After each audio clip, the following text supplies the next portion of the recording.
Assalamu alaikum rahmatullahi wa barakatuh. Peace and the mercy and blessings of Allah be upon my brothers and sisters. And peace be upon all the other human beings throughout the world. I just made a video and I said I was going to make I said I was going to discuss two things, but the video turned out being 8 minutes, so I just decided to make another video.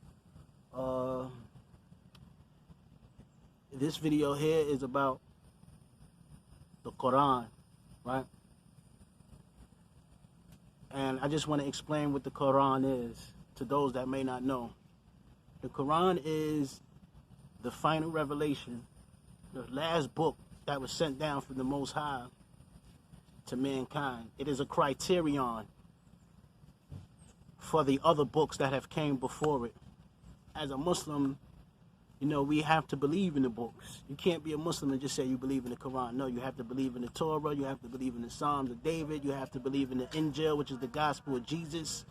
You know, you have to believe in the Bible also. You have to believe in all of these books also. But what the Quran is the criterion to know what has been corrupted in these books by man and what remains pure. Get out of here. Go somewhere. Go somewhere. Dogs, man. Go somewhere too. You too. Go. It is the criterion between the books that came before it and to now. And the books that came before it has been corrupted. You know, a lot of people might not understand it. They might not believe that. They can't tell them that. It hasn't been corrupted by man, but a lot of things in them books have been corrupted by man, but we still believe in them. We just don't believe that they're in their purest form. And the Quran is different because in the Quran, God says that this is a book. Since this is the last revelation he's sending, he is going to protect it. He's going to protect this book. And from the day that it was revealed over 1,400 years ago till today, there has not been one alteration, one word change. No, nothing has been changed in the pure. Now in the translation, that's different, you know, because words differ in translation. But in the Arabic language that it was revealed in, it's still exactly the same. If you find the Quran and you go into the museums and like Cairo and Egypt and stuff and see the Qurans that was revealed back then, all them years ago, you will see that they're still exactly the same today. Not one thing has been altered. So we as Muslims, we use certain texts out of Bibles, out of the Torah, you know, out of the gospel, but we use what we feel is still the correct, what hasn't been altered. And how we know it hasn't been altered because it coincides with the last revelation, which is the Quran. So certain things we read in the Quran and we still see in the Bible, and we be like, okay, that's a verse that's still in its pure form.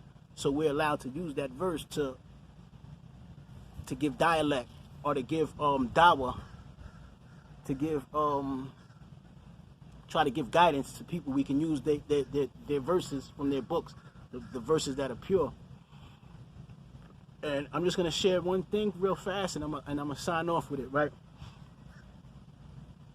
There's a lot of perversion in the Bible, and I don't mean like perversion by the verses being like changed and corrupted. I mean like it's a lot of perversion, like perverted stuff that man has incorporated into the Bible, right? And for example, I'm gonna give you the story of Lot. If you're a religious person and you know the stories of the prophets and stuff, you know about Lot. Lot was sent to Sodom and Gomorrah, right?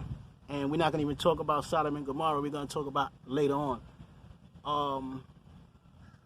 In the Bible, it says that, first of all, Lot is a righteous man. First of all, he's a prophet. And in the Bible, they have Lot's daughters as getting him so drunk, right? Now, Islam, we know that prophets don't even drink. In Islam, prophets ain't those type of, they're always chosen from the noblest of characters.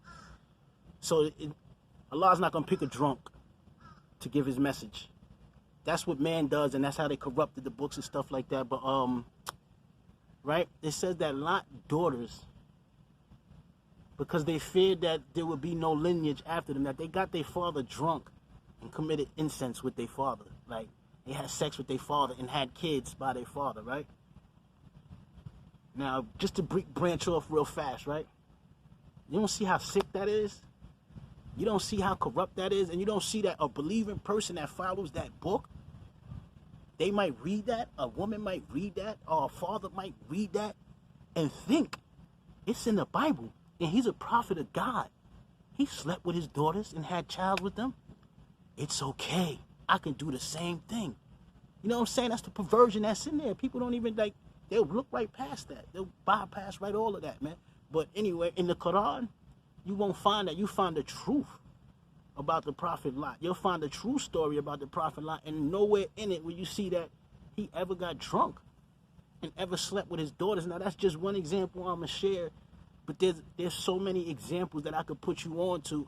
But if I even tell you them or tell you the verses, will you even go research them? You know what I'm saying? Or will you just turn a blind eye? Will you just turn a blind eye? That's crazy. Like the parents that turn blind eyes when their kids is getting touched by these preachers and stuff. You turn that same blind eye and act like you ain't see these verses and act like there's nothing wrong with these verses, then shame on you. For real, shame on you, man. And that's just one thing I wanted to share out of there, man, about what the Quran is. The Quran is the last revelation revealed to man and is the criterion from the other things that came before it.